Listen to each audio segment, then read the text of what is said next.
paranormal, UFOs, monsters, mysteries. You're listening to Talking Weird. And now, from a cabin deep in the Northwoods, your hosts, Dr. Dean Bertram and Jenn Durrell.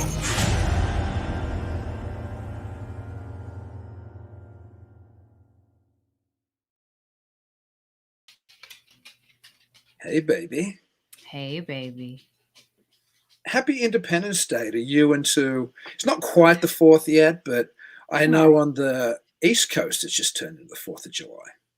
Oh, yes. So there's some people who are already on that wonderful day. As you know, and as everybody who listens, even if they're not regular, can probably tell from my accent, I was not born in this wonderful country, but I'm blessed to spend another 4th of July here. It's such an exceptional nation that we live in. And even during this time of all kinds of political and social controversy, I think it's important to remember that this nation was formed, unlike any other on the planet, it was formed by men who decided that they wanted to try essentially an experiment, the greatest political experiment ever tested. They chose to create a government for, by, and of the people, where true liberty could shine. And this country's flawed. Every country's flawed because we're flawed as a species. And so when it's a government of people and by people and for people, it's going to be flawed. Mm-hmm. But we've done the best, I think, that could humanly be done on the planet as far as the creation of democracy in this country, or a republic, more to the point, because it isn't a blind democracy. It isn't just people voting, the tyranny of the majority getting their way. There are checks and balances. And we gradually overcome social and cultural problems. It's a fantastic country, and we have to remember that. And I think on this weekend, it's a time for everybody to reflect on how free they really are. And if you look across the great gulfs of history to compare the freedom that you get to experience as an American today compared to almost any other time in any other country in the history of this planet, you can truly, consider yourself free in comparison. So happy birthday, America.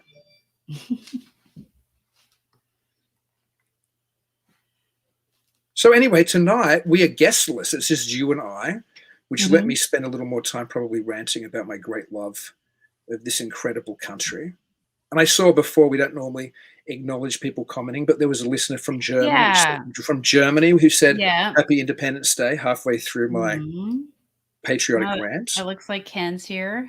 Ken, thank you for joining us. He watches quite often. And we also have Michelle.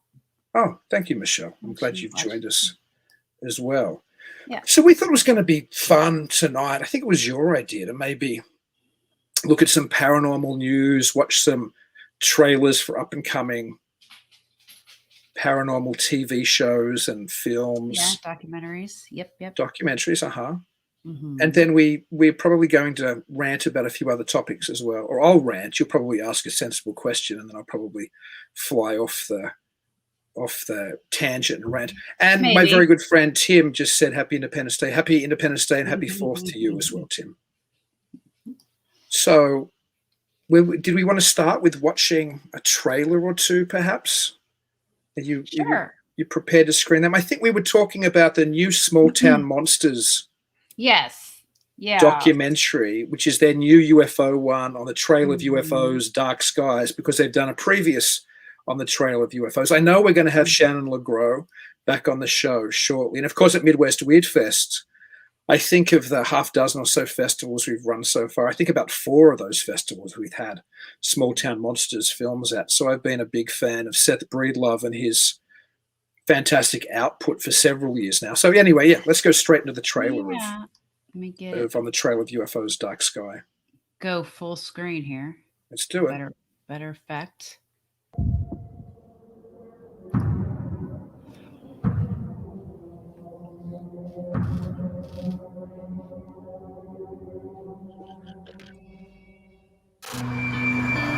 Now the left corner of my eye, I noticed something like it's got Steve. The sky. And I paid more attention to it after I noticed it, and it looked like a mirror, like something was reflecting, like a light was reflecting off of a mirror, and there may or may not have been smaller, like little detail, like where it might have been multiple different lights, or it might have been different panels of something reflective. There's just something about the hills and the hollows of this area that, man, especially the light quality, and then at dawn or dusk, like I've seen all kinds of lights and stuff in the sky. I'm not prepared to say what it is, but I've seen plenty of things, and I feel like, again, our brain has this false pattern recognition, and we put together the puzzle in a certain way to make sense of our experiences. And I think there's a lot of stuff out there that we don't understand. It could be, it is a sacred area, especially the Ohio Valley, among the Native American tribes. It was also an area that they were afraid of for some reason, and they considered it cursed in some way. The Appalachian Mountain Range is the oldest mountain range in the world. It's a landmark that hasn't really changed, other than the fact that it's been eroded and weathered away. But the course is still here. It's a known target range.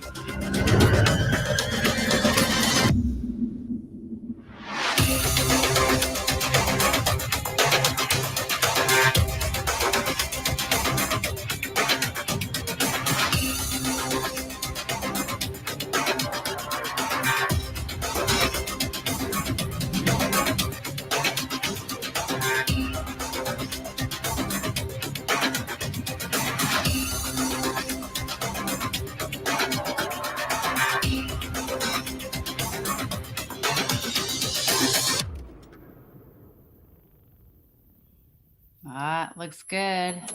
It does, and it's available on all those platforms now, Prime and Apple and everywhere else. I need to stream it myself, actually. I haven't seen it yet. We screened, I know we did on the trail of Bigfoot at Midwest Weird Fest. I think we did the first on the trail of UFOs at Midwest Weird Fest as well, if I recall. Mm-hmm. We've played so many of their films I forgot now. And Shannon, of course, has been on the show before, and she's such a wonderful guest. Yes. We'll have to have her back on and dissect that a little bit more. So any thoughts on the trailer? I know you said you thought it looked good. Anything else? It looks good. No, I'm interested in seeing what they come up with. I'm interested too. The title Dark Sky, of course, makes me think of that wonderful 90s TV show, which was an attempt, I think, to be a competitor with the X-Files, called Dark Skies. Can you remember that show? Yeah, I forgot about that. Yeah, it only ran for one season, I think. They planned to obviously keep going, and the gimmick of the show was that all of post-World War II history, particularly I think in the 60s, they were dealing with all the great historical events were really the result of an invading extraterrestrial force battling MJ-12 or Majestic 12, which was the kind of good secret government here. And there was this kind of truth. Oh, there's good government. Sorry. Yeah, they were you know what? They were kind of actually they weren't really good. They were kind of ruthless and reckless, but they were meant to be the ones defending us. And there was this kind of ex-Majestic 12 agent, I think John Lowengaard, which was obviously a play on John Loneguard. Like, he was the one person who knew, and he kind of went rogue and was kind of trying to, get the truth out or walk this line down the middle. So they had things like, Howard Hughes really knew about the ET threat, and maybe that's what drove him crazy, if I recall. And I think that some of the backmasking in a Beatles song was some kind of ET mind control gimmick, and the assassination of JFK was because he knew too much. And it was just every major event in this. And I think they planned to keep going from the 60s through, and then they never got renewed for a second season. But so whenever I hear Dark Sky or Dark Skies, my mind flashes back to when I was doing my PhD on UFO belief and just immersed in every science fiction show that even dealt with it vaguely. So it's hard for me to look past the title, but it does look good. I'm sure Small Town Monsters never disappoint, and Shannon's always on the money. They're awesome. So it should be a good show. They're really good. And so have you got what's the other? I know you had some other. Did you have some other trailers you wanted to show? I know we were going to talk about. Well, yeah, no, I did want to mention one thing though, because I had dinner with my nephew. Well, my whole family. Yesterday, and my nephew watches the show occasionally, and he mentioned that we don't talk enough about alien abductions. So he doesn't care about the conspiracy theory about UAPs or disclosure. He wants to hear about alien abductions. Well, for starters, hello, David, if you're watching. We should probably get an alien abductee on the show, or somebody who's written a book on alien abduction. And certainly, I don't think we haven't covered it a lot. We've talked about it occasionally, but certainly not in depth for a couple of reasons. Yeah. One of the reasons is certainly when I was doing my PhD, and shows like Dark Skies were all the rage, and the X-Files in that kind of, mid-90s to mid-2000s period. Mm-hmm. Alien abductions were front and center, probably actually from the late 80s all the way up to me finishing my PhD. You couldn't talk about the UFO phenomenon without talking about alien abduction, because you had Whitley Strieber write Communion, you had Bud Hopkins write Intruders, and they both wrote sequels and other books starting, I think, in the late 80s all the way through. And then there was obviously the massive popularization in alien abduction belief from shows like The X-Files, movies like Travis Walton's story Fire in the Sky. You could hardly talk about UFOs then without talking about alien abduction. And indeed, back then it seemed like it wasn't going to go away. It seemed to me, and I might even have said this, and I was kind of a little bit wrong in my PhD, although I did suspect at the end that maybe there'd be a change again, but it seemed to me that it had become such a personalized phenomenon that people weren't even interested in lights in the sky and strange craft anymore, which is how it all started, of course, in the 40s and early 50s. All of the UFO reports, at least the ones which were taken even with a modicum of legitimacy or perhaps being serious, were always about, fighter pilots seeing UFOs, or people seeing flying saucers swarm over Washington, D.C., or a whole town in Lubbock, Texas watching UFOs, like all the big reports back then. Zimbabwe. Yeah, the Zimbabwe one came a little bit later, but I take your point. But that's a good one. My point is that, no, I get it. My point, though, is that in the early days of ufology, it was primarily about people seeing strange objects or strange lights in the sky, and possibly the government covering that up. That was the narrative in those early books. Like if you go back and read the more serious books by authors like Donald Kehoe, who was also the head of NICAP, which was the major civilian UFO investigation organization back in the 50s, most of those books were primarily about civilian witnesses seeing UFOs, or more so when they could find an airline pilot or they could find a UFO report from the military. Those were the big stories. Nobody was talking about abduction back then. In fact, anything to do with contact with the pilots of the crafts were pretty much poo-pooed and dismissed, because the contactees, like George Adamski, who was writing at the same time as Donald Kehoe, were writing these very esoteric and almost spiritual narratives about contact with extraterrestrials and what that meant. And they were talking to the often beautiful, blonde-haired pilots of these crafts and having interactions with them. The people who consider them serious ufologists didn't want to hear anything about contact with aliens. They were just interested in the crafts. They presumed they were extraterrestrial, but they didn't want to talk about abductions. And interestingly, it was the abduction phenomenon, other than the original contactee phenomenon, which always seemed to be a meeting of minds between a human and a higher spiritually centered extraterrestrial who would give them, messages from the Space Brothers. Or it took the abduction phenomenon, which only became prevalent considerably later, to change the narrative of UFO dialogue from we're mainly interested if we're serious in looking at lights or crafts in the sky, to there seems to be a close encounter of the fourth kind going on, some kind of direct interaction between us and the pilots of these crafts. And the first one of those was an abduction in South America with a farmer called Villalobos, who was abducted by, well, the story goes like this. He was out, I think he was plowing his fields on his tractor one evening, and his tractor, I believe, just died, gave up the ghost, as often vehicles do when they're around extraterrestrials, certainly even Close Encounters of the Third Kind, the Steven Spielberg movie, first probably popularized that. It was certainly popularized in the X-Files all the time, and you can read about it in plenty of actual real UFO reports. But then he saw, I believe, what might have been, I don't know if he saw it land or he just saw the metal dome-like kind of craft or object on the ground. And he was taken into the craft by diminutive humanoids wearing helmets. And when he was taken into the craft, I believe they took off their helmets, and they looked like, for all intents and purposes, the gnomes of old. I believe they had long beards. It was very, very strange. And then I think they washed him down. I think they stripped him and they sponged him down. And then this other diminutive creature came out that was a female, and he became aroused, and he copulated with that female, even though she barked like a dog. Yeah. But he couldn't help himself. Apparently, maybe it was the ointment, maybe it was whatever that they washed him with or whatever. Ointment. He copulated with her, and after the act, she pointed at her belly, and then she pointed upwards, suggesting that she was taking, or at least the implication from Villalobos's account was he had impregnated her, and now she was taking the baby back up to the stars, or off planet anyway. So that was a case that I believe the Lawrensons, who ran another organization in the United States of America, not NICAP, they run, what was their organization? It escapes me now. I should know this. I'm a UFO historian. Anyway, their organization started to talk about contact accounts, and they were also a very respectable organization.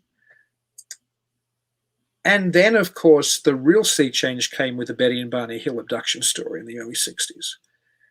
And that, as everybody probably knows, so I'll go over it very briefly. There was a biracial couple. She was white, he was black, driving home through, I think, the mountains in New Hampshire somewhere, and they saw a light in the sky. It seemed to be following their car, and they stopped, and then they got out, and I believe Barney Hill, the husband, looked at the object through his binoculars and thought he could see figures inside looking back, and he thought they were going to kidnap him, and they sped away, and that was pretty much the story. But then they remembered under hypnotic regression that they started after, I believe, Betty Hill started having nightmares. They discovered this elaborate story about them being blocked on the road and taken aboard by diminutive creatures, and gynecologically, and in Betty's case, and I believe Barney also had something placed over his groin. And it was we won't go into the whole details of the story, but it was a fairly elaborate abduction story, and perhaps the first modern abduction story in the way that it fits with a lot of the tales that came after it.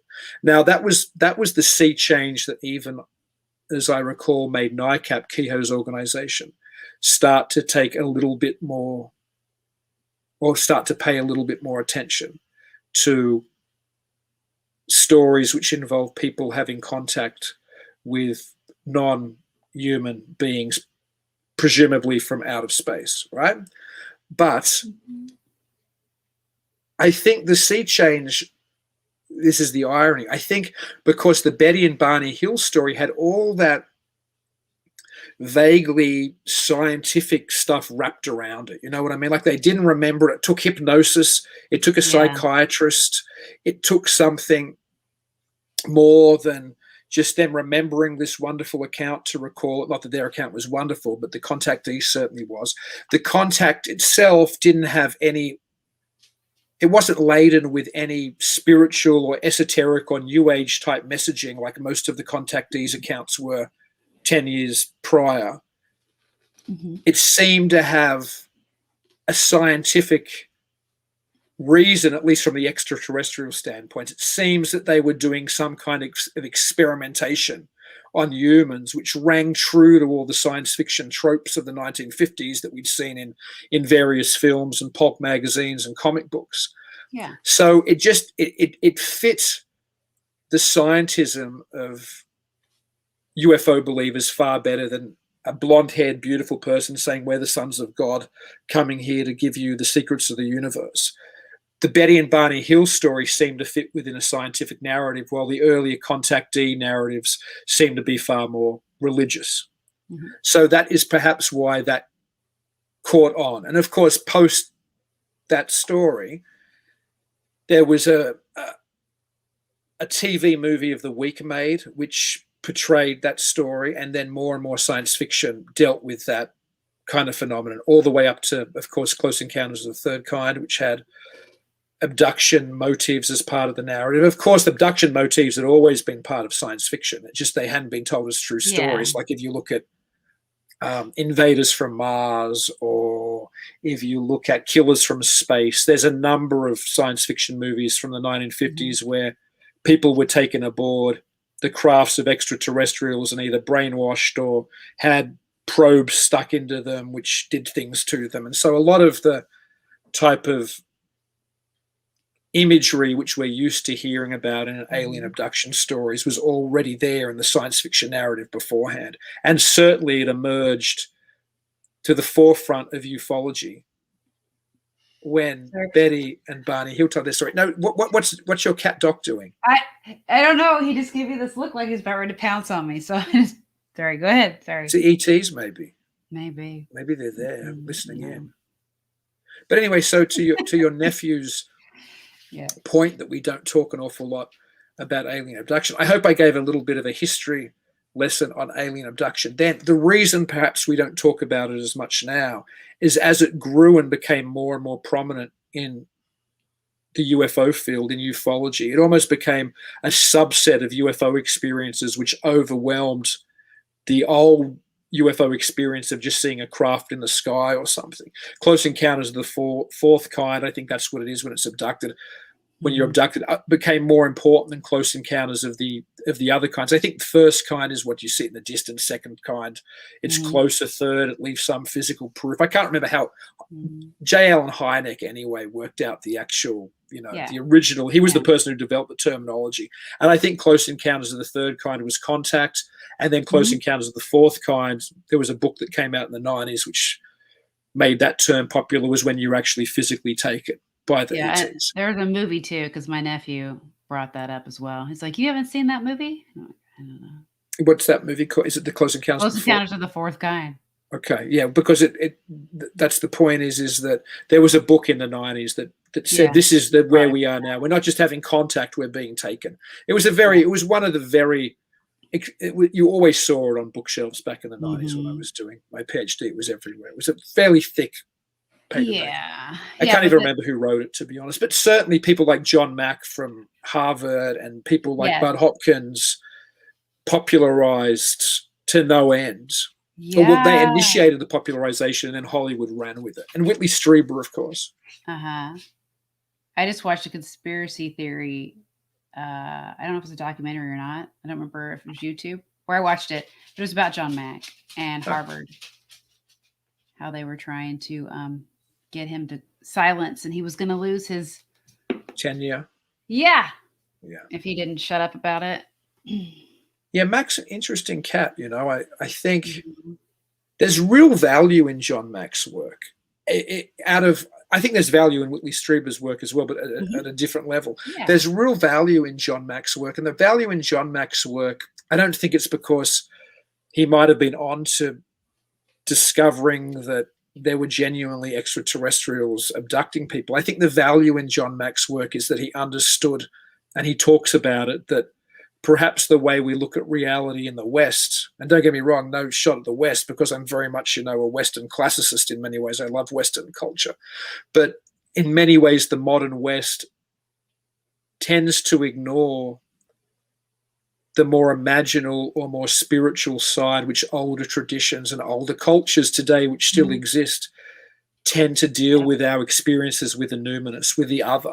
Yeah. Well, we tend to just dismiss it. So potentially alien abductions might very well be an ongoing historical narrative loop that we experience generation after generation, where we encounter something else, whether it really is something else, maybe it's our own psyches, or maybe it is externally manifested by our psyches, or maybe it's external altogether from us. But there's certainly a history in older Western traditions which have been forgotten in the modern West, and other non-Western traditions which continue through cultures which retain tribal traditions today, where reality isn't as simple as we like to think it is. So yeah, I think I enjoyed John Mack's books. I can understand why Harvard may have wanted to silence him. It mightn't have even been conspiratorially. It might be that they didn't want a tenured professor talking about alien abduction and bringing some kind of discredit onto the the faculty or something. You know? Right. I'm not saying that they should have, but I can understand the motive. I mean, I was somebody who wrote a PhD on UFO belief, a very, you know, standoffish, somewhat skeptical analysis in the University of Sydney's history department, which is probably the most prestigious history department in the Southern Hemisphere. And though I was very lucky to have academics who supported me doing that, there were certainly heavy-hitting academics in the department who didn't want anybody writing their dissertation on UFO belief because to them it sounded nutty, you know. Well, yeah, I think what they said in the documentary was Harvard was really upset because he was a psychologist and he was the one that went over to Zimbabwe and talked to all those kids. And so he was writing about it and actually not saying that they weren't being truthful. Like he was actually saying that, you know, they had these experiences. So he wasn't, you know, doing what they wanted him to do, I guess. Yeah, and his books are quite revolutionary as far as coming from an academic. I think whatever he wrote 2 on alien abduction. I think I'm trying to remember the titles. One of them. There's Passport to the Cosmos, I think, is one, and I think there's another one. Abduction. Maybe it was just called Alien Abduction. I mean, I haven't read. I have Abduction. Is that what? Okay, that might have been it. If you got that John Mack book, that was probably the first one. Then Passport to the Cosmos. I haven't read either of them for over a decade. I think so. Yeah. And like I said, I think there was real value in there. I think there's more value in his books. Well, that's not fair because even alien abduction books, which are far more literal and don't have quite the highbrow academic or higher intellectual approach to it, there's value in it at a cultural level, reading any probably alien abduction book. That's why I don't dismiss any of this, because whether alien abductions are literally true or whether they're just psychologically true or whether they're sociologically true or whether they're just culturally true, perhaps they're a combination of all of those or just a combination of a couple of them. It was such a phenomenon that you certainly had to take it seriously. And I took it seriously as a cultural phenomenon or an historical phenomenon in my PhD thesis. But again, back to why we don't talk about it today. And that was the point that your nephew made, was that while it certainly hasn't disappeared and people still certainly talk about it, the recent push of ufology in many ways has been something I perhaps didn't anticipate this soon, is it went back very much to a 1950s approach, very much back to the United States government, know the truth, they've got the evidence, we want the disclosure. And so it's come back to reports of, US Navy pilots. Now we see the video, which we wouldn't have got to probably see if a Navy pilot had recorded film of a UFO back in the 1950s, but it's the same loop. So we've gone back from, we start with, the government know about it and pilots are seeing it, all the way to, abduction there, they're about to colonize the planet, back down to the government. Pilots are seeing it. They have the proof. Why aren't they telling us? So it's interesting. There's this weird secular thing. And so, to be quite honest, UFO abduction isn't anywhere near as prominent in UFO belief. It's still a part of it, but it hasn't been focused on anywhere near as much, I don't think, in the last decade as it had in the few decades before. Yeah. Well, now there's the 5th kind. So that's the more popular. So I'm lost as a UFO historian. I know there was the book, The 4th Kind, I think, and now is the 5th kind a more meaningful abduction That's experience?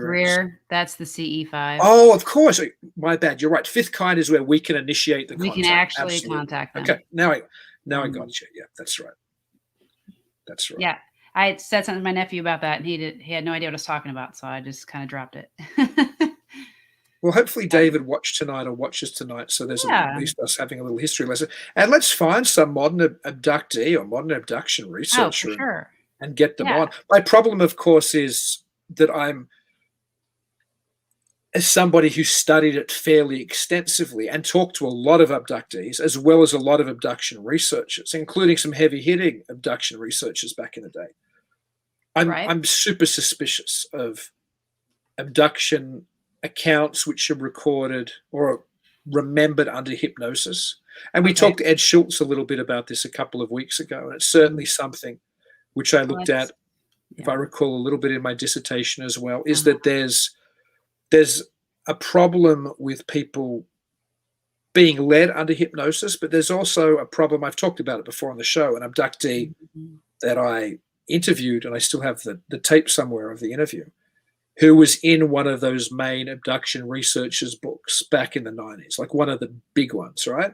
I don't like to say it because, you know, a lot of those guys who wrote them are dead now, and so I don't want to denigrate anybody who's passed, but she told me she was working with that hypnotherapist or hypnoregressionist, and she's in one of his books, I believe, too. And she seemed very sincere. I spoke to her at length, and I don't have any doubt something otherworldly or weird or beyond the normal, so something paranormal had happened to her. But she said she could never remember seeing what was interacting with her. And the hypnotherapist she was working with, the very famous in abduction circles researcher, in her words, just pushed and pushed and pushed until I told him what he wanted to hear. Little grey man with bulbous heads and, you know, big black eyes. But she had no recollection of that. But the fact that he was leading her to give her that interpretation or that memory, and she was even in hypnosis conscious enough that that was what was going on. He was pushing her for it, and she just had. So I haven't talked to a lot of the abductees. I haven't talked to abductees who are in the case studies in all of these books. There are many of them, but I wonder how many other abductees felt the same pressure to give the correct narrative. And I say correct with parenthesis around it. I wonder how many other abductees were already so pre-programmed by various television shows and science fiction comics and other UFO literature they read, where it wasn't even hard to get them to access that memory under hypnosis, because they weren't accessing a memory at all. They were accessing a memory, but they were accessing a memory of something they'd watched in a Hollywood movie or read about in another abduction book or UFO magazine. Mm-hmm. And that's the story that they told. So yeah, that's one of the reasons probably I haven't actively sought out a UFO abduction researcher or a UFO abductee, because I like to be very balanced when I have guests, and it's something that I think in my own experiences researching it, there's things that I have real difficulty with taking at face value. Right. If the stories are recounted under hypnosis anyway. Well, yeah. I mean, the experiences are pretty fascinating just to listen to. But yeah, if hypnosis is involved, I could totally understand. That's one reason why I've always steered from hypnosis, because that really kind of scares me, that somebody could put a fake memory in your mind. Well, what's interesting with you is I know you, as I did too as a child, I could tell a sleep paralysis story right now from when I was a child that was recurrent, that if I told it to an alien abduction researcher, they'd say you were abducted. But exactly. I know that, sorry, what was that? I said exactly. But yeah, I'm not going to rant for another 10 minutes. I'm going to get you to rant for a little while, because I know that you had sleep paralysis. I know you've also seen lights in the sky at night, and I know that you've woken up at night and said you've seen figures around your bed. So could you tell us a little bit about that? Well, I've never been hypnotized, so that helps. Well, I mean, I've talked about it in other episodes, so hopefully nobody else is seeing this, because then I'm like a broken record. So yeah, I've seen lights in the sky. I've seen amber lights floating around, and just weird happenings, just odd stuff. When I was growing up, when I was a kid, I did deal with sleep paralysis quite a bit. I do remember being literally frozen, and to me, I woke up almost as if I left my body, because I could feel something around me leaning into my face and trying to tell me it was okay. There was actually a voice, but it was telepathically.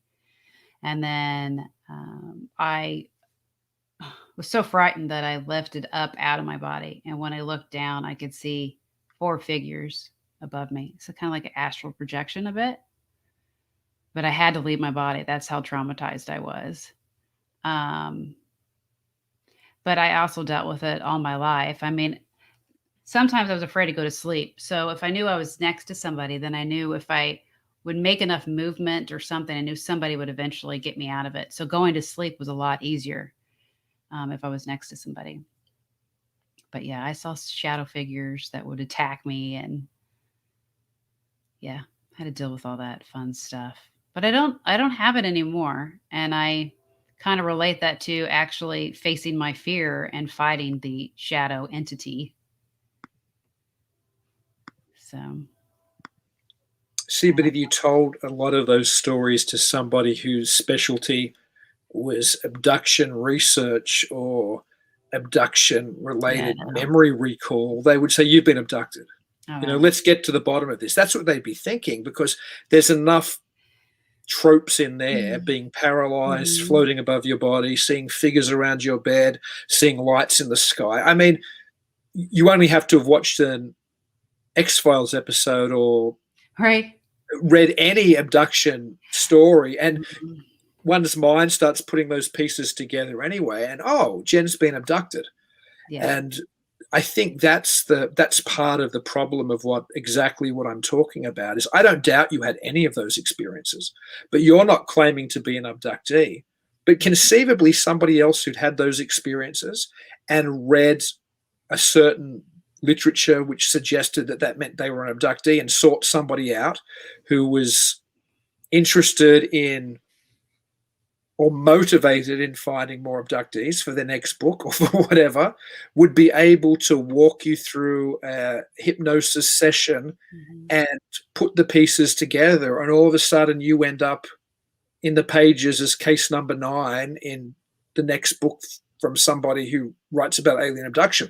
And certainly that seems to me what was happening in that period where I was talking about, where things like, Communion were popular, and Bud Hopkins' works were popular, and John Mack's works were popular, and Jenny Randall's might have written a book on it. Anyway, my point is there were so many UFO abduction books filled with so many different experiences, but how many of them were people like you who'd had strange? I know I've spoken to other people as well like you who can remember having weird experiences but haven't seen a hypnotherapist yet, so they don't necessarily want to jump on the I was abducted bandwagon. Right, yeah.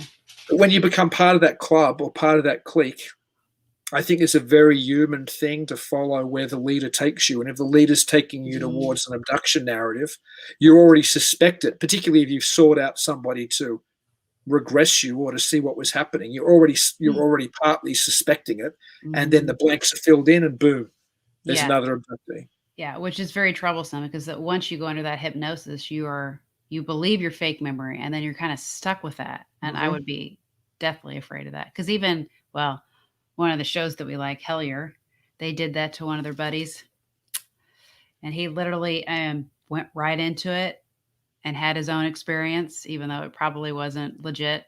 Because even the hypnosis guy even says that, he totally fell for it, because they were doing the same kind of experiment.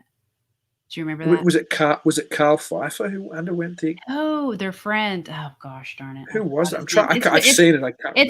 It's their buddy. Oh, I do remember. He used to do the other things with Greg. He used to be on the Greg. I do remember. Yeah. He did that with Greg. So he was like the guinea pig, poor guy. And he actually got the fake memory. Imagine having that implanted. He was upset. For the rest of your life, you can close your eyes and remember, some bulbous grey head staring over you while it's giving you the probe, and it's been embedded in there. Eek. Yeah, he was legitimately terrified when he told. I mean, even when he was going through it, and then afterwards they asked him, and he still remembered it that way. So it's pretty scary. And then when you mentioned Whitley. After I had that experience of the 4 that I saw where I literally left my body, that's when I got hooked on his book Communion. So that was my very first alien abduction book. And in high school, I wrote a paper on it. I got an A, so that's good. But you wrote a paper on Communion or your own experience? The book Communion. Okay. I did. Wow. Yeah, that's how much it really struck a chord with me. I think that book resonated culturally, not just from the words within, but from that very striking cover art of that inhuman extraterrestrial face. There was something about that I think affected a lot of people at a very deep level. I've heard lots of people say how much it creeped them out, the cover of Communion. Oh, yeah. Yeah, it used to creep me out. Because you know that one scene where he knows something's there and he keeps looking over the corner of the freaking dresser, right? I wish I never watched that. But I did. And film, right? That's when you slowly see the face come out. And so when I was a kid and I was having troubles going to sleep, I would not let myself look at my dresser or anything that had an edge that any face could come out. So it kind of terrified me for a little bit. I eventually got over it, but that was a scary scene to me. Just that scene. It is. It's terrifying. The rest of it wasn't. It was just the face coming out and looking right at you. Yeah. And you've got to wonder how much stuff like that, which when we watch it terrifies us and is unsettling, there's an uncanniness to that scene. I know the exact one you mean, and it really bothered me as well. And how those things, which when we see them resonate at some kind of subconscious level and also prepare the soil for our little garden of abduction memories to come up if we ever talk to an abduction hypnotherapist. Mm-hmm. Very true. Yeah, it's a strange... Well, we're strange. I mean, the way that not you and I necessarily, although we are, but the way we, as a species, can be influenced by imagery and by other stories and other accounts, and how we can take those on to be part of our own story. I mean, that's just being human, really. It's strange when you think about it, but it's still part of the human experience. And since we're talking about aliens, and see, we could rant about abduction for the whole show. I know we could. Anyway, so that David, see, this is why. Minutes. Yeah. I know before the show, for some reason, out of the blue, we and I said, no, let's save it for the show. We started to talk about angels because you posted a YouTube video, I think on your page or on the charlesfort.org page or the Talking Weird page or somewhere, about somebody describing how perhaps the way we imagine angels is very different to the way they're described in the Bible. Yeah, because in the Bible, they're quite scary. They're not the heavenly creatures that have the beautiful faces and the long white robes and the pretty angel wings. So, yeah. When I was younger, I was really obsessed with angels. So that documentary or YouTube video talked about only four levels, and from what I remember, there was actually 9 orders of celestial hierarchy or heavenly hierarchy. So that's one reason why I posted it, because I thought it was interesting, and they had theirs a little different from what I remembered. So I'm a Christian, but it's ironic that I'm unable to qualify a lot of that from biblical knowledge or not. Is the order of the hierarchy actually from the Bible, or is it something that angelologists and demonologists worked out centuries later? Do you know? I think it's from the Bible. From what I've been told, even the person that did the documentary, I'm not sure what version he got it from. I don't know what books he read it from. He may have read it from several different types of, maybe not just Christianity. I'm not sure. But the stuff that I was used to I believe it is. I mean, I've got my book. Angels, an Endangered Species. Who's the author? That was my favorite book when I was younger. Malcolm Godwin. Okay. Yeah. And that has an angelology. I mean, it's obviously an angelology, so it has the hierarchy you were talking about and lists where they are. Yeah, they're called the 9 choirs. Yeah. So there's like an upper triad, a middle, and a lower triad. So there's like 3 different types in each of those categories of angels. Okay, and this is what we talked about a little bit before the show about, and I said, let's not talk about it till we hit the show, because this is interesting.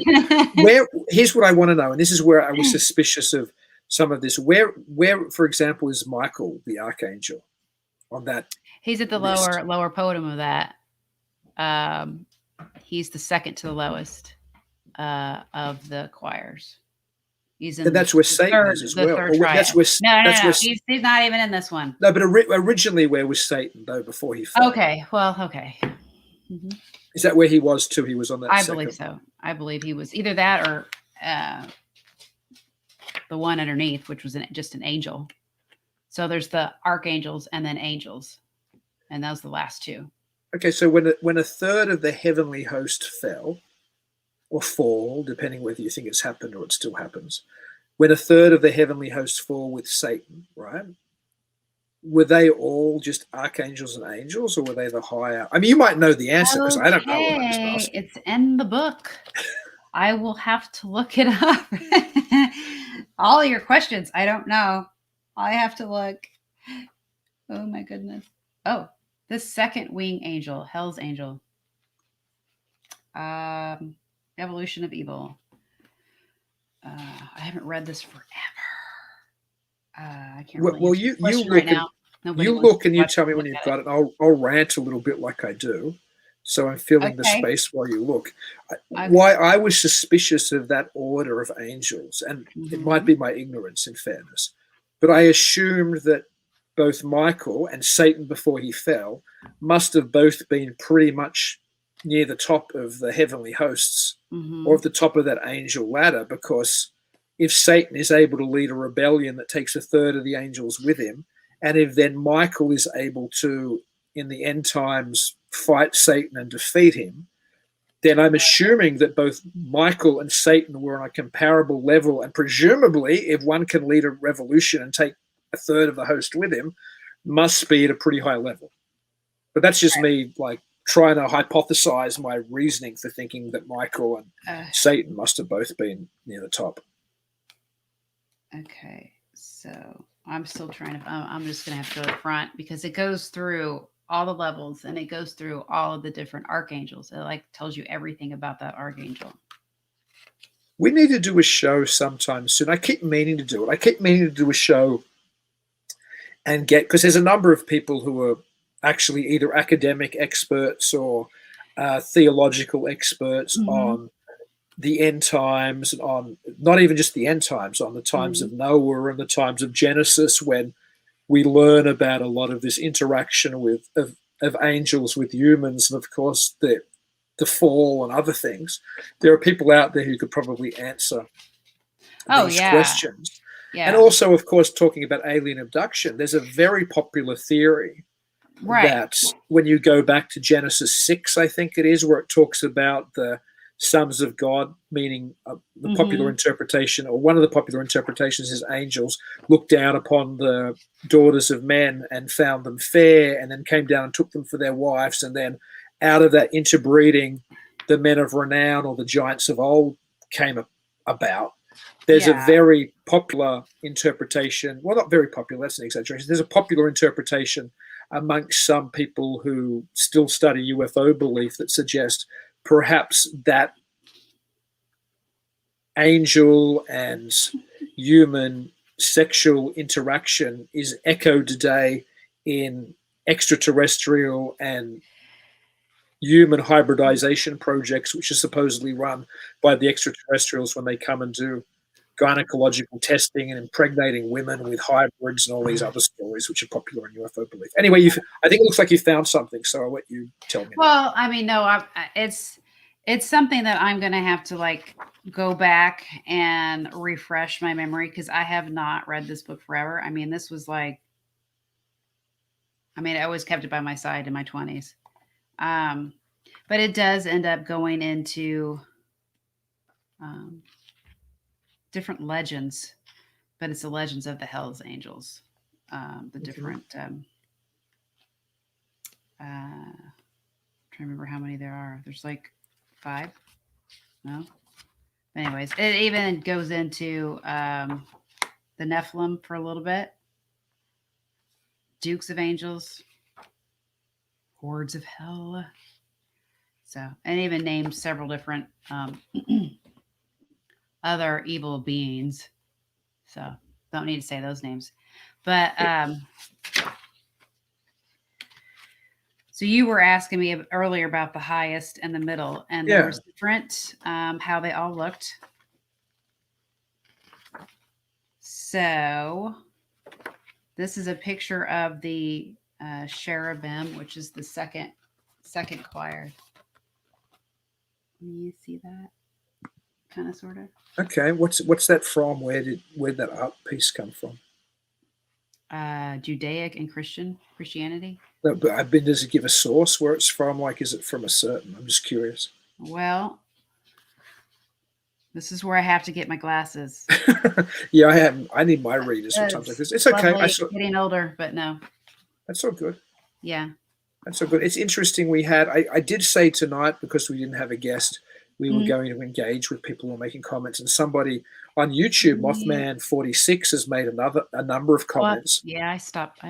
And he said one of the first descriptions of the Mothman was of an angelic being, and that's interesting. Yeah. Mm-hmm. I'd heard that too. Oh, and he has Whitley Strieber's Transformation. I have that too. Good book.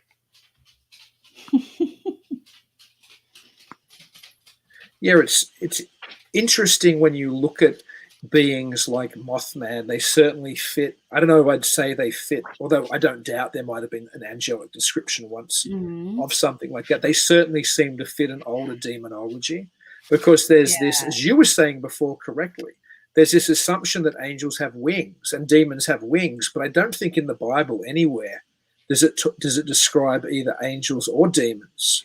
No, and actually having wings. Talk about when people would mention UFOs and a light in the sky, and the Egyptians, saying that could have been a so-called angel, and when it actually could have been a being from another dimension. Or maybe those beings from another dimension are actually the angels that the Christians are talking about in these books, and we just don't really know that or connected it in some way.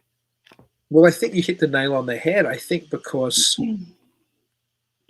we're culturally bound, we tend to look at a phenomenon that we can't understand, and we tend to paint it with the cultural design that we expect it to have. So yeah, if I lived where I do now in rural Wisconsin 100 years ago, and there was a weird light floating around my back field, I probably would have thought it was a ghost light or witch's light or something else. Now the thing would be there's a flying saucer down there, so yeah. One of the things that I thought was really neat in that documentary is they talked about the higher one. Of course, to them, the seraphim was actually not what most people think of, the makers of fire, or they have a symbol. I don't even know if I have it in here, but they look more like they're kind of on fire, which is kind of I won't go into that one. So but no, there's ones that's got rings. I'm a little slow in telling you what I was trying to tell you, but it's got rings. It's got these little eyes on it, and that was supposed to be like the higher archy one, and really that one isn't. That's like in the middle triad. It's not the higher one, like it said on the documentary that I watched. Is that because different people are just making different interpretations, or is there an official I mean, I would assume that the only official interpretation would be the Bible itself saying where these entities sat on the hierarchy. And this book that I have actually tells you where in the Bible they talk about them. So I'll have to send that information to you, because I know you'd be interested in it. Oh, I would be. For sure. So again, though, my main suspicion is to think that both Michael and Satan aren't up the top somewhere. But that might be my own ignorance. They're not at the top. That might be my own cultural ignorance, We need to get somebody on. This has answered our question. We need to get an angelologist or somebody who's an expert on these on the show sometime in the next couple of months. I'm going to go find somebody to do it. Well, there's several demonologists too that know all that information too. That's if you want to hear that type. I do. I mean, I do know as just as a general historian. Yeah. I know a lot of this information was sometimes parceled together later. I know there's a lot of demonologies from hundreds 1,000+ years after the Bible was written, Mm-hmm. where people pegged things together. You know what I mean? Like there's all kinds of things from early Christianity through alchemy and onwards, where people were developing their own systems, which might not have been biblical. There might have been a biblical element here and a biblical element there, but we're very creative human beings. We're very able to spin our own version of a cosmic reality, which might not be based in the Bible at all. It might be based in something else. So could be. Yeah. Yep. Who knows? I actually do have a couple of little documentaries that have recently come out. Oh, you want to play some clips of them, you mean? Or well, there's a couple of new ones that look really, really good. Okay, let's people should know about them. Let's round the show out with a couple of those. Okay, so let me get. Tell us what's the first one you're going to play? Malefice, a true story of a demonic haunting. I think we're going to try to get the director Sean Austin on from that film as well. Yeah. Mm-hmm. Okay, let's have a look at it. That would be a good one. That'd be a really good one.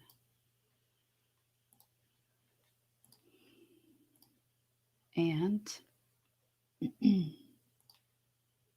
so it's obviously on the Scare Network, where I think you can rent it, actually. I think you can rent or buy it on Scare Network, because when I messaged Sean recently to start talking about having him on the show, I think I saw that's where the film was available. Yeah, I was trying to see if I could find it on YouTube, and you can't. You can find this, though. Yeah, play the trailer. When you're a threat to the devil, he's going to seek to come after you. If you take a soul from the devil, there's going to be hell to pay. After I did this, I started to hear this man telepathically start to say to me, "You have hell to pay. You took those women from me." After this played out, at the side of my bed, I saw this big shadow, and it just said to me, "There are rules." We definitely know that the demons play by rules. They play by God's rules. It's not even the devil's rules. He didn't make the game. He's a player within it. This place is nasty. It's serious. It's dark. The energy in that house was just way too much, and it was actually causing me physical pain. It was actually putting marks on me, which I've never had happen before. So I was just like, I gotta get out of this house. This man that was doing these abortions, he was what we call a demonic puppet. He's being controlled by something very, very negative. I knew I had to come back here. We had to find out more answers and to make sure hell is the home of this evil demonic entity. Did it possess Robert in life? That's for sure. No! What's going to happen if we come out into the woods? What is it? Oh. There. You are rebuked, demon. You will leave Sean Austin alone from this point on, and you will go where the good Lord sends you, harming no one along the way. In the name of the Father, and of the Son, and of the Holy Ghost. Amen. The rules have changed. If God was willing to take these souls, these women back into heaven, then I don't give a damn what the rules are of the devil. Then I'm breaking the right rules. God does not allow evil to flourish without something good coming from it. So let the wicked perish at the presence of God. Are there certain things that Sean did that pissed that thing off? Oh Whoa. my God. Scream. Straight up. Oh my God.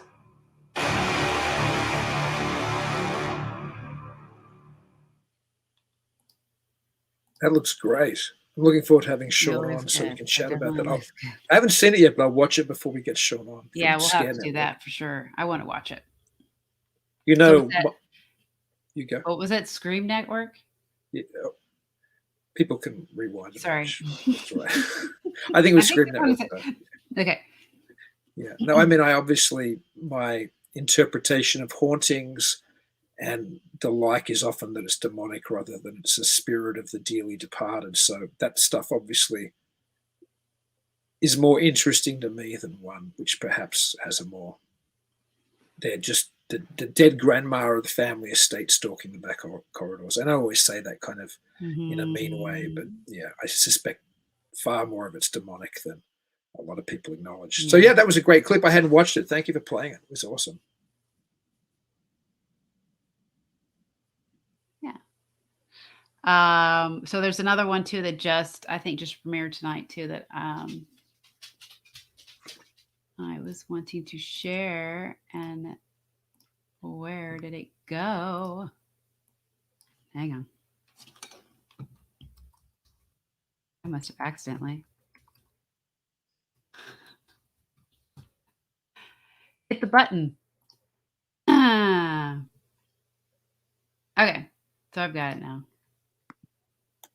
But let me share it. Hit audio so I don't forget. And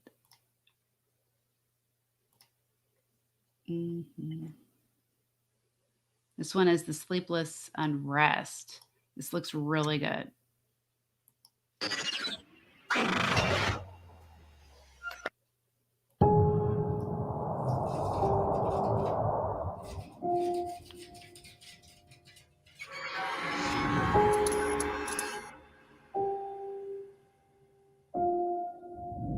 We have been warned. Something bad is still here. At nighttime, it can be dark and sinister.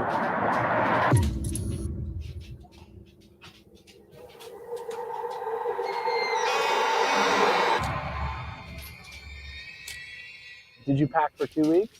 Yes, sir. Let's just film everything. Nobody's doing this. Nobody's staying at a place for more than one night or 2 nights. We're living with this.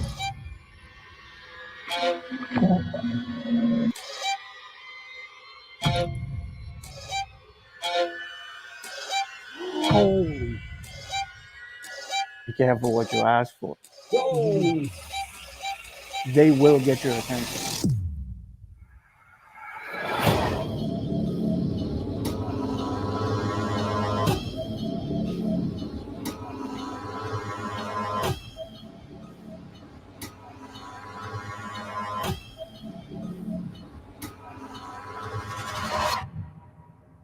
Who's there?